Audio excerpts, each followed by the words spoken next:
We are now solving problem 18 from the MC10A from 2019.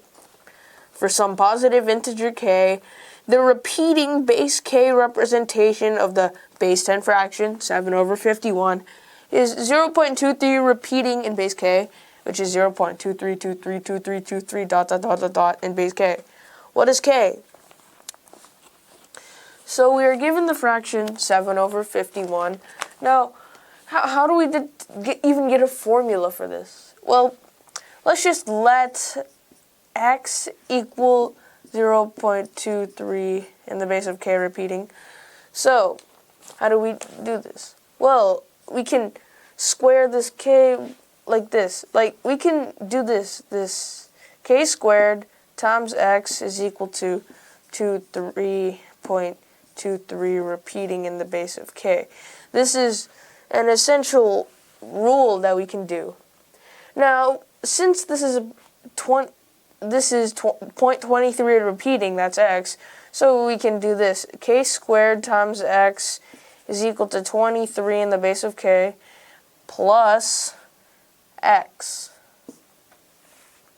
And we can change this 23 in the base of k to something else, because we can use this basic base rules to change it into something else. K squared times x.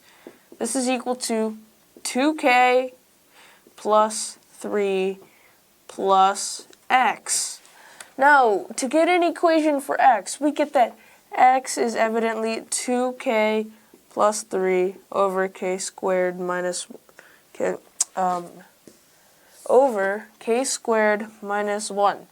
And since we have an equation for x, we can, since the AMC10 is a multiple choice test, you don't have this much time to actually solve the quadratic, so you can just, what you do is you plug in every answer choice and see if it's correct. But if you want the good solution, I guess, you could do 2k plus 3 and over k squared minus 1 and actually solve the quadratic by making it equal to 7 over 51.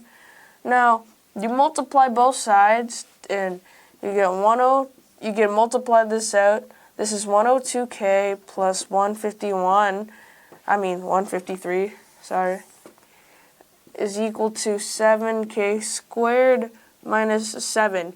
This is very time consuming, but it is solvable because it is a quadratic, because you can make this equal to 0. 7k squared minus 102k minus 160 is equal to 0. And for time, I'm just going to blurt out the answer. That's going to be 7k minus 10 times k minus 16 is equal to 0. This is what it is when it's fully factored. Or you could use the quadratic formula. Since it has to be a whole number, we get that this solution is k is equal to 16, giving us our answer.